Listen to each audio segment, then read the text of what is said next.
মেসির নাম শুনলে রিয়েল মাদ্রিদ ভয় কাঁপে কেন জানেন? কারণ মেসিকে আটকানো সাধ্য ছিল না রোনালদোদের। একের পর এক গোল অ্যাসিস্ট করতেন, আর সে কি উল্লাস! কখনো কখনো সেই উদযাপন হয়েছে বাঁধ ভাঙাও। তবে একটি ক্লাবের বিপক্ষে মেসিকে থেমে যেতে হয়েছে।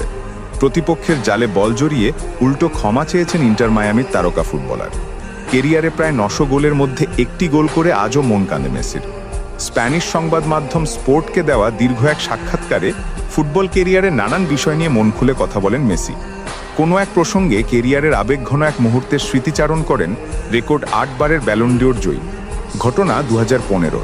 প্রায় এক দশক আগে বার্সেলোনার হয়ে ফিফা ক্লাব বিশ্বকাপ খেলতে নেমেছেন লাজুক আর বিনয়ী স্বভাবের মেসি। ফাইনালে আর্জেন্টিনার ক্লাব রিভার প্লেটের বিপক্ষে 3-0 গোলে জেতে মেসিরা। জোড়া গোল করেন লুইস সুয়ারেজ। সেই ম্যাচের 36 মিনিটে প্রথম গোলটি আসে মেসির নৈপুণ্যেই। গোল করার পর আকাশের দিকে ইশারা করে যথেষ্ট শান্তভাবেই উদযাপন করেন মেসি। স্বদেশি ক্লাবের বিপক্ষে গোল করার পর কেন চিরচেনা উদযাপন করেননি এলএম10? জাপানে অনুষ্ঠিত ক্লাব বিশ্বকাপের ফাইনাল ম্যাচে রিভার প্লেটের প্রায় 16,000 সমর্থক উপস্থিত হয়। মূলত আর্জেন্টিন মহাতারকার স্বদেশি সমর্থকরা দীর্ঘ যাত্রা করে হারের পর হতাশা নিয়ে ঘরে ফিরবে, সেটা খানিকটা মেসির মনে পীড়া দেয়। তাই তো বিনয়ী মেসি উদযাপন থেকেই নিজেকে দমিয়ে রাখেন।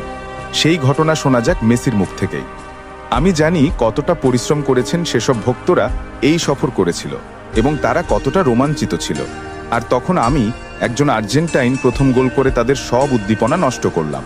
আমি জানি না আমি সত্যিই ক্ষমা চেয়েছিলাম কিনা, তবে এটা এক ধরনের ক্ষমা প্রদর্শনের মতোই ছিল। অবশ্য মেসির এমন আচরণের পরও রিভার প্লেটের কিছু সমর্থকদের উগ্রতা থেকে বাঁচতে পারেননি। ম্যাচ শেষে টোকিও বিমানবন্দর থেকে ক্লাবটির সমর্থকরা মেসির উপর ক্ষোভ ঝাড়ে। পরে এমন ঘটনার জন্য আনুষ্ঠানিক বিবৃতি দিয়ে ক্ষমা চায় রিভার প্লেট।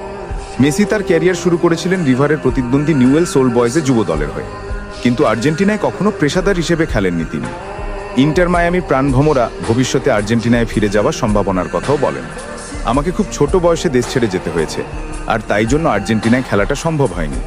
আমাকে ইউরোপে যেতে হয়েছে, বার্সেলোনার সঙ্গে শুরু করতে হয়েছে এবং সেখানেই কেরিয়ার গড়তে হয়েছে। তবে ভবিষ্যতে একদিন আর্জেন্টিনিয়ান ফুটবলে ফিরে যেতে চাই। তারপর কি হবে তা কেবল ঈশ্বরই জানেন।